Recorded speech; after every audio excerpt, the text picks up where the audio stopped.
20 अक्टूबर का दिन भारतीय इतिहास में कई मायनों में महत्वपूर्ण है। सबसे पहले बात करते हैं 1775 की, जब मुगलों के अंतिम सम्राट बहादुर शाह जफर का जन्म हुआ था। उनका जन्म 24 अक्टूबर 1775 को हुआ था। उनके पिता अकबर शाह तृतीय और माता लालबाई थी बहादुर शाह जफर को 28 सितंबर 1837 को मुगल बादशाह 1934 में महात्मा गांधी के संरक्षण में अखिल भारतीय ग्रामीण उद्योग संघ की स्थापना हुई। यह संस्था ग्रामीण भारत के विकास और स्वावलंबन के लिए बनाई गई थी। गांधी जी का मानना था कि भारत की आत्मा गांवों में बसती है और जब तक गांव मजबूत नहीं होंगे देश प्रगति नहीं कर सकता। इस संघ ने ग्रामीण उद्योगों को बढ़ावा देने, कुटीर उद्योगों को पुनर्जीवित करने 20 अक्टूबर 1962 को भारत पर चीन के हमले के बाद तत्कालीन राष्ट्रपति ने पहली बार राष्ट्रीय आपातकाल की घोषणा की। प्रधानमंत्री जवाहरलाल नेहरू ने राष्ट्रपति सर्वपल्ली राधाकृष्णन से सलाह मशविरा कर यह निर्णय लिया। यह आपातकाल भारतीय संविधान के अनुच्छेद 352 के तहत लगाया गया था, जो बाहरी आक्रमण की स्थिति में लागू किया जा।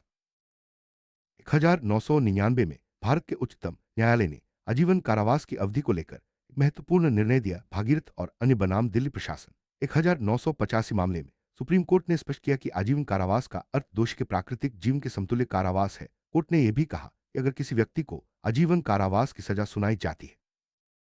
2001 में जापान ने भारत और पाकिस्तान के खिलाफ लगाए गए प्रतिबंधों को हटाने की घोषणा की। यह फैसला दोनों देशों के साथ संबंधों को सामान्य करने और आर्थिक सहयोग को बढ़ावा देने के उद्देश्य से लिया गया था। प्रतिबंध हटने के बाद भारत और जापान के बीच व्यापार, निवेश और तकनीकी सहयोग के नए रास्ते खुले। यह घटना भारत की विदेश नीति और अंतर्राष्ट्रीय